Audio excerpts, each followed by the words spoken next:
안녕하세요. 대베스 반도체 업종과 IT 산업 담당하고 있는 임주성입니다. 6월 21일 TCK 리뷰 진행해 보도록 하겠습니다. 자, 주가의 추가 상승 가능성 여부를 같이 확인을 좀 해보려고 하는데 업황과 실적에 대한 내용들 위주로 한번 계속해서 말씀드려 보도록 하겠습니다.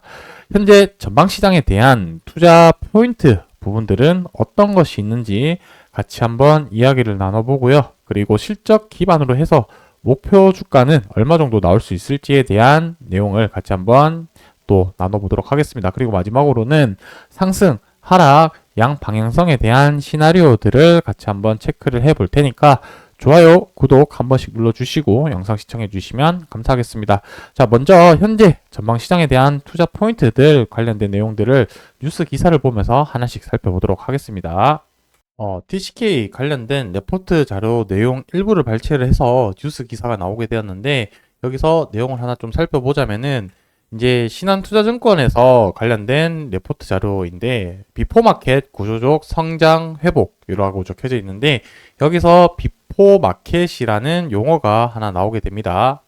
그래서 비포마켓이라는 용어를 조금 알면 좋을 것 같은데 시장 구조에 크게 두 가지로 나뉠 수 있을 것 같습니다. 첫 번째는 방금 말씀드린 비포 마켓이라는 시장이 있고 그 다음에 애프터 마켓이라는 시장 이렇게 양분화되어 있다라고 보시면 될 것 같은데 비포와 애프터의 공통점이라고 한다면 최종 고객사로 납품을 하는 게 공통점이긴 한데 중간에 기업이 하나 껴있냐 안 껴있냐 그 차이라고 보시면 될 것 같습니다. 비포 같은 경우는 TCK 같은 경우는 이제 식각 공정에 들어가는 장비, 납품의 회사에 납품을 하고, 그래서 A라는 기업이 B라는 기업에 납품을 하고, B 기업에서 최종적으로 최종 고객사인 C 기업에 납품하는 구조를 비포 구조라고 하고, 애프터 마켓 구조는 A라는 부품 회사에서 중간 단계를 거치지 않고 바로 최종 고객사로 납품하는 구조라고 보시면 될 것 같습니다.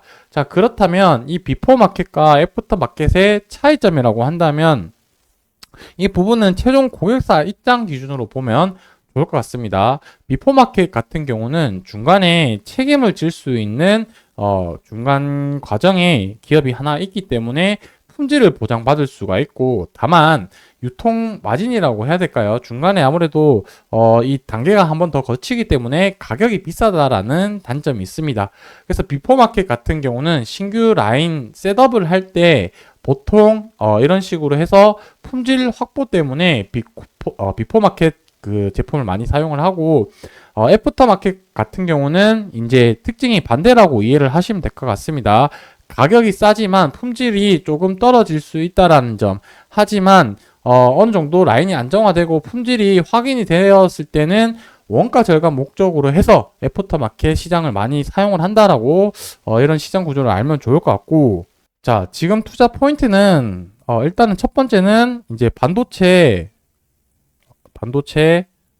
업황이 반등을 하고 있죠. 처음에는 AI 쪽으로만 해서 반등이 나왔지만 지금은 이제 소부장 기업들까지 어느 정도 나오고 있는데 그 부분이 장비 업체들의 재고 소진이 어느 정도 이루어지고 있기 때문이다라고 보시면 될 것 같습니다.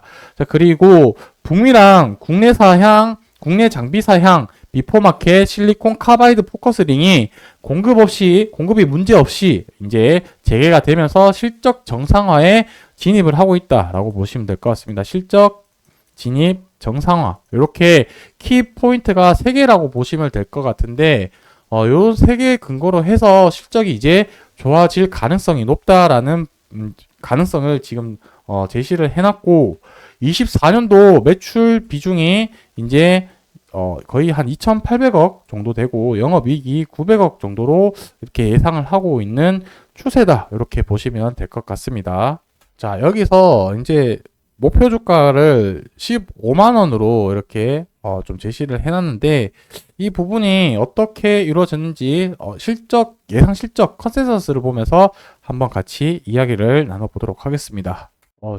연간 실적표를 보게 되면은 24년도, 그 다음에 25년도, 26년도 이런 식으로 나와 있는데 앞서 봤던 것처럼 24년도 기준으로 한번 보면 EPS 가격이 얼마로 잡혀 있냐면 6,800원 정도 잡혀 있고 25년도가 8,900원 정도 잡혀 있는데 얘를 어떤 기준에 펄을 얼마만큼 주느냐에 따라서 목표 주가가 달라질 수가 있습니다.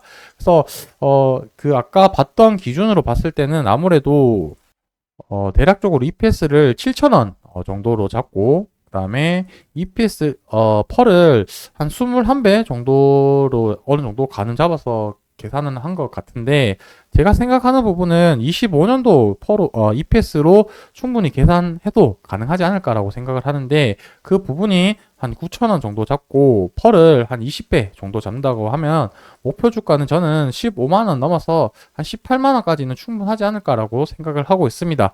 자, 이 부분은 분명히 제가 예상 실적과 펄을 제 임의로 계산을 했기 때문에 변동사항이 있을 수가 있고 실적이 달라지거나 업황이 달라지면 이 부분 변동사항이 있기 때문에 그냥 단순하게 참조 용도로만 들어주셨으면 좋겠습니다.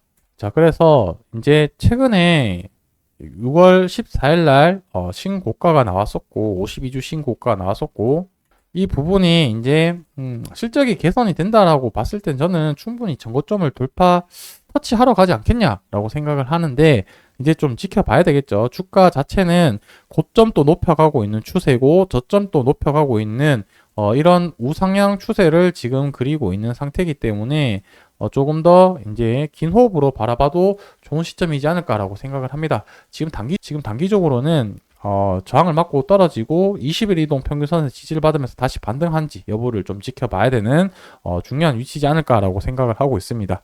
그리고 주봉으로 봤을 때도 초록색 선인 주봉 11선을 아랫꼬리를 달면서 이격도를 줄인 다음에 지금 가격대를 만들어 놨기 때문에 주봉에서도 크게 조정받을 가능성은 좀 더 낮아 보이긴 한데 일단은 단기적으로 일본 기준으로 봤을 때 20일 이동 평균선의 지지 여부가 중요한 시점이지 않을까라고 생각을 합니다. 이 부분에 대해서 충분히 또 반등이 나오게 되었을 때 고점을 다시 돌파하는 그런 과정들이 보이는지 체크를 해볼 필요가 있고 만약에 다음 주에 또 21선 이탈을 하게 된다라고 봤을 때는 그 아래에 있는 60일 이동 평균선의 지지 여부 그 다음에 120일, 240일 이런 식으로 또 층층이 지지층이 있기 때문에 이 부분 체크를 하면서 앞으로 주가 흐름 체크해 나가셨으면 좋겠습니다. 오늘 영상 여기서 마무리하고 다음번에 영상에서 또 인사드리도록 하겠습니다. 감사합니다.